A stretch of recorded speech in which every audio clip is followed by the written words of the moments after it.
Et c'était une visite très importante pour moi parce que les questions de sécurité sont prioritaires et qu'il n'y a pas de sous-réunionnais ou de sous-territoire. Tout le monde a le droit à la sécurité partout. Et ici, à Brave-Fusil, évidemment, c'est un sujet, d'ailleurs on le voit, qui est pris à bras-le-corps par tous. Et donc je voulais venir m'entretenir avec tout le monde, voir un peu comment ça se déroule depuis quelques semaines et depuis quelques mois. Et je dois dire que je suis très impressionnée par le partenariat qui a été mis en place, la coordination qui existe aujourd'hui entre les gendarmes, les policiers, les services de l'État, les élus locaux, la mairie, les associations. Il y a un travail qui est mené d'ampleur, il y a évidemment beaucoup d'engagement, mais il y a un vrai travail de fond, une réflexion qui a été menée et qui permet aujourd'hui de dire que l'insécurité a reculé. Je me suis entretenue dans ma déambulation avec des réunionnais, des gens des quartiers, et ils sont unanimes. Il y a encore du travail à faire, ça c'est évident. Mais il y a des étapes qui ont été franchies et c'est ce que je retiens.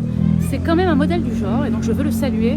Je veux dire d'abord ma reconnaissance à ce que font les forces de sécurité ici. Je veux dire ma reconnaissance aussi au service de l'État, monsieur le préfet, qui assure tous les jours la coordination, et évidemment à tous ceux qui s'impliquent, les élus locaux comme les associations. Et encore une fois, c'est ce partenariat que je veux soutenir et soutenir dans le temps. Et comme je vous le dis, la sécurité, c'est une priorité pour tous. Malgré tout, il y a beaucoup de demandes, Madame la Ministre, qui nécessitent des moyens, donc oui. Des finances. Quelles sont vos marges de manœuvre, en sachant que le budget n'a toujours pas été voté? C'est vrai, mais il y a déjà des dispositifs qui existent. Et d'ailleurs, ce qui est permis aujourd'hui, c'est parce que l'État est en soutien. Il y a encore des dispositifs qui vont venir. Il y a Pacte d'avenir, qui par exemple a été mis en place, sur lesquels il y a encore des fonds qui sont disponibles. Mais je vais vous dire, moi j'ai discuté avec les associations de lutte contre les violences intrafamiliales, par exemple. Il y avait des coupes budgétaires qui étaient prévues, mais on y reviendra. Il va y avoir des avancées. Ce chemin-là, il n'est pas terminé. On est en plein débat. Et donc rien n'est figé. Donc à chaque fois que ce sera utile, nous serons au rendez-vous, y compris dans la période de contrainte budgétaire, parce que la contrainte, ça n'est pas l'austérité.